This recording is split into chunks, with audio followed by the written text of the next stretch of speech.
النهاردة هعرفكم ازاي تعملوا تورته بالصورة الغذائية بتزيين بسيط جدا ومناسب للمبتدئين. انسب تورته تعملوها لو عندكم مناسبة للاطفال. وهعرفكم ازاي عملت الكيك الاسفنجي، الوصفة اللي هعتمدها معاكم في وصفات كتير زي الكيك المدور او الكيك المستطيل، لكن لازم تكملوا الفيديو للاخر علشان دايما تسألوني في الفيديوهات الشورتس اللي بعملها ازاي بزين الكيك وايه الخطوات اللي بعملها. اول حاجة عملتها بدأت قبلها بيوم خبزت الكيك وسبته لتاني يوم زي ما انتم شايفين، وده مقدار ال6 بيضات بالمحسن جل اللي عملت معاكم في فيديوهات كتير. هسيب لكم لينك الوصفات في صندوق الوصف. يعني الكيك بعد ما برد معايا بس خليني اقول لكم اللي انا عملته نص شوكولاته ونص فانيليا، هو نفس الخليط فانيليا لكن سبت شويه في الاخر كده، عملتهم بمعلقتين من الكاكاو وقلبتهم وحطيت الخليطين جنب بعض ودخلتهم الفرن على حراره 180. خد معايا 30 ل 35 دقيقه بالظبط واستوى. وعشان تكونوا فاهمين اكتر الكيك ده ارتفاعه عالي فبياخد وقت معانا في الفرن اللي هو 30 دقيقه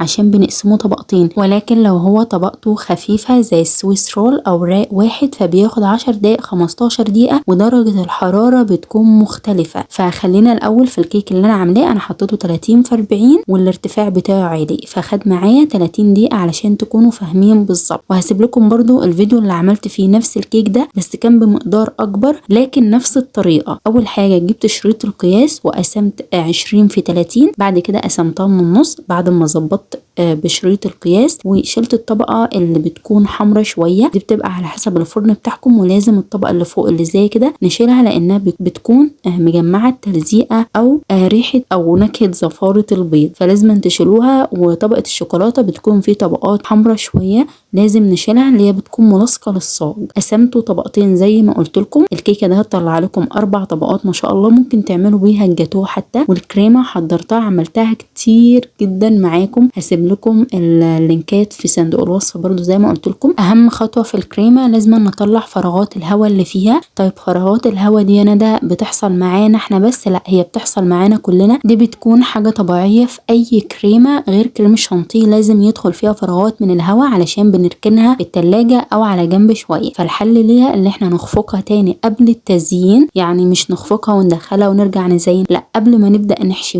ونملس الكيك لازم نطلع فراغات الهواء اللي فيها بالمضرب الكهربائي او بالمضرب السلك او بالاسباتيولا زي ما عملت. ولكن لو الجو حر يفضل تعملوها بالمضرب الكهربائي عشان درجه الحراره بتنزل. لو في الشتاء فعادي تقلبوها كده زي ما انا عملت. يعني حطيتها في الكيس الحلواني زي ما انتم شايفين، حشيت بيها الكريمه. وطبعا طبقه الكريمه زي ما انتم حابين بقى، طبقه بتكون سميكه او بتكون رفيعه دي حسب الذوق. عاوزاكم تلاحظوا معايا التكنيك اللي انا بعمله ده، بجيب الاسباتيولا وبعمل 3 خطوط في الكريمه. على فكره انا بعمل التكنيك ده في كل وصفات الكيك والجاتوه علشان اتاكد ان طبقات الكريمه قد بعضها. وحطيت طبقه كمان من الكريمه علشان شفت مكان الكريمه ما كانتش متساويه فيه، هي دي الفكره. حطيت الطبقه الثانيه الشوكولاته. وممكن تسالوني انا ليه ما شربتش الكيك، لان الكيك طالع معايا طري جدا مش محتاج، فممكن تسقوها بالحليب المكثف المحلى او الحليب العادي او الشربات اللي هي الشيره. صراحه انا بسقي الكيك بحاجات كتير، حتى العصير بسقيه بس مش في كل الاوقات، ليها فيديو تاني ان شاء الله. حطيت الكريمه زي ما انتم شايفين كده وبفردها بالاسباتيولا والكريمه ناعمه معايا.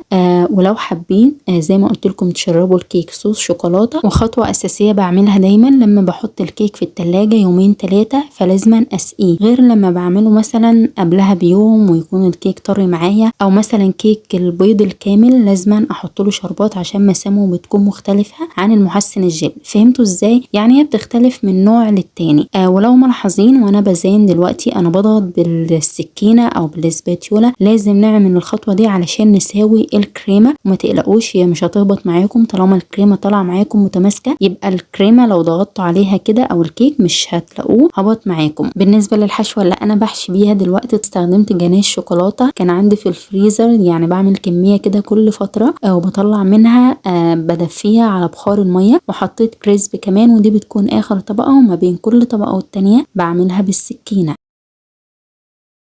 بعد كده سويت الجوانب ده كله قبل ما ادخلها التلاجة، لان ما شاء الله الكريمه كانت معايا درجه حرارتها حلوه لان الجو برد شويه فاستحملت معايا. وعشان اجاوب على بعض الاسئله اللي دايما تسالوها لي، بواقي الكيكه دي احنا مش بنرميها ابدا، سواء كيك بنشيله من فوق، يعني الطبقة اللي بتكون حمراء، لا بالعكس احنا بنحط عليها كريمة او بناكلها لوحدها كده بتكون جميلة. او مثلا ممكن نعمل بيها كيك بوبس نحوشها في الفريزر او يعني نخزنها. فالحاجات دي عمرنا ما نرميها ابدا. بعد ما سويتها جبت الكريمة بعد ما خفقتها لان الهواء دخل فيها تاني.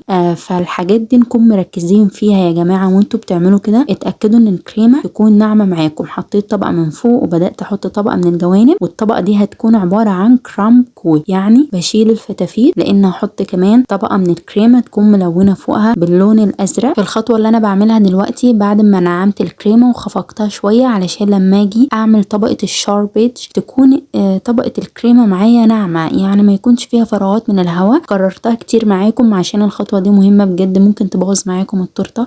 خلاص حطيت طبقة حلوة من فوق والجوانب تكون طبقة خفيفة. هي دي الكرام كود. دخلتها بقى تلاجة لمدة يعني ساعة، لو الفريزر تكون نص ساعة بالظبط. الخطوة اللي بعد كده لازم نعرفها ان احنا بنستخدم جناش شوكولاتة او صوص شوكولاتة على الصورة الغذائية. فانا عملته شوكولاتة سايحة مع شوية من الحليب صغيرين، معلقتين 3. بعد ما الشوكولاتة سيحتها على بخار المية حطيت الحليب وقلبتهم شوية. بتلاقوا ان الشوكولاتة فصلت، يعني صرد او طلع شوية زيت عليها من فوق كده، ده بيكون من الشوكولاتة لان فيها نسبة من الحليب. فلما بنحط عليها حليب بيحصل معاها كده. فافضلوا قلبوا فيها لحد ما تلاقوها بقت عاملة زي النوتيلا او متماسكة. جبت الكريم شانتيه. انا كنت عاملة 2.5 كوب من الكريم شانتيه على التورتايه دي، فقسمت نص شوكولاتة ونص فانيليا. انا استخدمت كمية من الكريم شانتيه الفانيليا، حطيت عليه لون ازرق او لون لبني زي ما تحبوا، بس الدرجتين هيطلعوا نفس النتيجة. حطوا بقى يعني كمية اللون على حسب الدرجة اللي انتوا عاوزينها. وعاوزة اقول لكم الكريم شانتيه اللي انا عاملاه انا حاطه له حليب،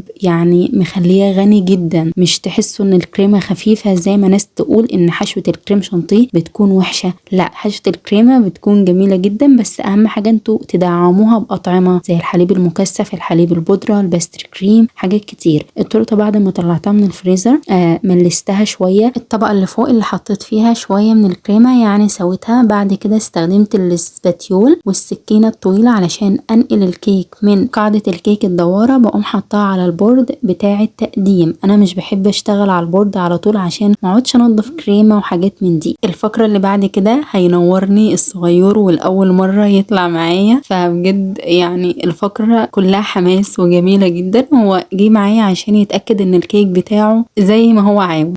جبت الصورة الغذائية طبعتها في محل مستلزمات الحلويات. هي بتكون مطبوعة على عجينة السكر، يعني بتكون قابلة للأكل. بتبقى جاية كده بصورة أو بغلاف من تحت لازم نشيله. هي مش بتكون طرية جدا قوي، لا بتكون متماسكة عادي. هتطرى بقى لما نحطها على الكيك. جبت الشوكولاتة أو جناش الشوكولاتة. ممكن تستخدموا النوتيلا اللي قلتلكم عليها زي نوتيلا سما مثلا أو أي حاجة. وتدهنوا كده بالسباتيولا من فوق علشان خاطر لما نحطها على التورتة تثبت وتكون جميلة جدا. بعد كده بنشيل الصورة بالراحة جدا وبنحطها فوق كده وبنسويها، بنضغط عليها. ممكن تحطوا عليها جل تلميع علشان يديها لمعة جميلة برضو لو متوفر عندكم. بالنسبة للأقماع أو التب اللي أنا استخدمته، أول حاجة النجمة اللي بعمل بيه الوردات وبيطلع جميل، رقمه 2 دي.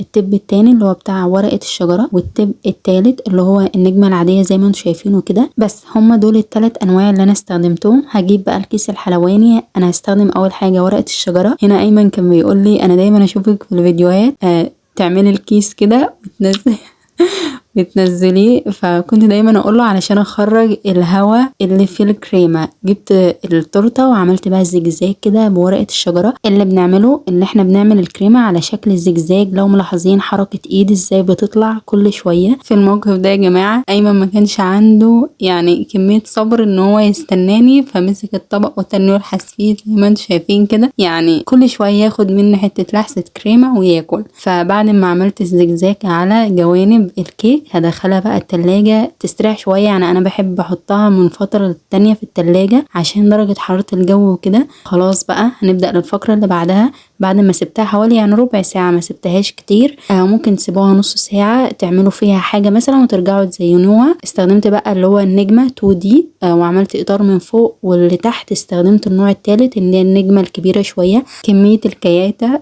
اللي في الموقف ده بجد جميل، عمال يضحك عمال يضحك مش مركز معايا. ايمن مصر ان هو يضحكني وانا مسكت بجد نفسي بالعافية، يعني من كتر ما عمال يقول كلام يضحك فبجد يعني مواقف جميلة قوي لما الاطفال بيزينوا، بس بجد بيجننوا الواحد كده. خلصت التزيين من فوق، يعني احلى حاجة تعملوها لعيد ميلاد مثلا اطفال او كده، تحطوا الصورة علشان يفرحوا بيها. حطيت الطبر الورقي مطبوع على ورق A4 عادي مش بيتاكل، بس بيدي منظر كده. بجيبه وبعد كده بفرغه، يعني بشيل الرسومات.